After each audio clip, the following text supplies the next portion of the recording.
ನಮಸ್ಕಾರ ಮೈಸೂರು. ನಾನಿವತ್ತು ನಿಮ್ಗೆ ಒಂದು 30-40 ಒಂದು ಕಡಿಮೆ ಬಜೆಟ್ ನಲ್ಲಿ ನಾನು ನಿಮ್ಗೆ ಒಂದು ಸೈಟ್ ನ ತಗೊಂಡ್ ಬಂದಿದ್ದೀನಿ ಅಂತಾನೆ ಹೇಳ್ಬೋದು. ಈ ಸೈಟ್ ನಿಮ್ಗೆ ಇಲ್ವಾಲದಿಂದ ಒಂದು ಜಸ್ಟ್ ಒಂದು 6 ಕಿಲೋಮೀಟರ್ ಡಿಸ್ಟೆನ್ಸ್ ನಲ್ಲಿ ಇರುವಂತಹ ಲೇಔಟ್ ಆಗಿದೆ ಇದು. ಈ ಲೇಔಟ್ ನಲ್ಲಿ ನಿಮ್ಗೆ ಎಲ್ಲಾ ತರದ ಫೆಸಿಲಿಟೀಸ್ ಇದ್ದು ನಿಮ್ಗೆ ಲೈಕ್ ವಾಟರ್ ಕನೆಕ್ಷನ್ ಆಗಿರ್ಬೋದು, UGD ಆಗಿರ್ಬೋದು, ಎಲೆಕ್ಟ್ರಿಸಿಟಿ ಆಗಿರ್ಬೋದು, ಟಾರ್ ರೋಡ್ ಪ್ರತಿಯೊಂದು ಸಹ ರೆಡಿ ಇರುವಂತಹ ಲೇಔಟ್ ಆಗಿದೆ ಇದು.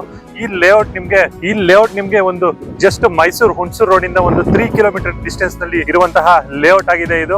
ಈ ಲೇಔಟ್ ನಿಮ್ಗೆ ಮನುಗನಹಳ್ಳಿ ಮತ್ತೆ ಗೊಮಟಗಿರಿ ಮೇನ್ ರೋಡ್ ಗೆ ಅಟ್ಯಾಚ್ ಆಗಿರುವಂತಹ ಲೇಔಟ್ ಆಗಿದೆ ಇದು. ಈ ಲೇಔಟ್ ನಿಂದ ನಿಮ್ಗೆ ಶ್ರೀರಂಗಪಟ್ಟಣ ಕುಶಾಲನಗರ ಹೈವೇ ಜಸ್ಟ್ ಒಂದು 1/2 ಕಿಲೋಮೀಟರ್ ಇರುವಂತಹ ಲೇಔಟ್ ಆಗಿದೆ ಅಂತಾನೆ ಹೇಳ್ಬೋದು. ಇದೇ ತರ ಪ್ರಾಪರ್ಟಿ ವಿಡಿಯೋಸ್ ಗಾಗಿ ನಮ್ ಪೇಜ್ ನ ಫಾಲೋ ಮಾಡಿ, ಮತ್ತೆ ವಿಡಿಯೋ ಇಷ್ಟ ಆದ್ರೆ ಲೈಕ್ ಮಾಡಿ. ಇಲ್ಲ ಈ ಪ್ರಾಪರ್ಟಿ ಇನ್ಫಾರ್ಮೇಶನ್ ಬೇಕು ಅಂದ್ರೆ ನೀವು ಕಮೆಂಟ್ಸ್ ಅಲ್ಲಿ ಡೀಟೇಲ್ಸ್ ಅಂತ ಟೈಪ್ ಮಾಡಿ ಕಳ್ಸಿದ್ರೆ ನಾವೇ ನಿಮ್ಗೆ ಪ್ರಾಪರ್ಟಿಯ ಡೀಟೇಲ್ಸ್ ಹಾಗೂ ಲೊಕೇಶನ್ ನ ನಾವು ಶೇರ್ ಮಾಡ್ಕೊಡ್ತೀವಿ ಅಂತಾನೆ ಹೇಳ್ಬೋದು. ಮತ್ತೆ ಡಿಸ್ಪ್ಲೇ ಅಲ್ಲಿ ಕಾಣ್ತಾ ಇರೋ ನಂಬರ್ ಗೆ ನೀವು ಕಾಂಟ್ಯಾಕ್ಟ್ ಮಾಡಿದ್ರೆ ಪ್ರತಿಯೊಂದು ಮಾಹಿತಿನೂ ಕೂಡ ನಾವು ನಿಮ್ಗೆ ಕೊಡ್ತೀವಿ ಅಂತಾನೆ ಹೇಳ್ಬೋದು. ಈ ಪ್ರಾಪರ್ಟಿ ನಿಮ್ಗೆ ಒಂದು ರೀಸನಬಲ್ ಪ್ರೈಸ್ ಅಲ್ಲಿ ಒಂದು ಕಡಿಮೆ ಬಜೆಟ್ ನಲ್ಲಿ ಇರುವಂತಹ ಸೈಟ್ ಅಂತಾನೆ ಹೇಳ್ಬೋದು. ಮತ್ತೆ ನೆಕ್ಸ್ಟ್ ವಿಡಿಯೋ ಸಿಗ್ತೀನಿ. ಅಲ್ಲಿವರೆಗೂ ಎಲ್ರಿಗೂ take care, bye, see you.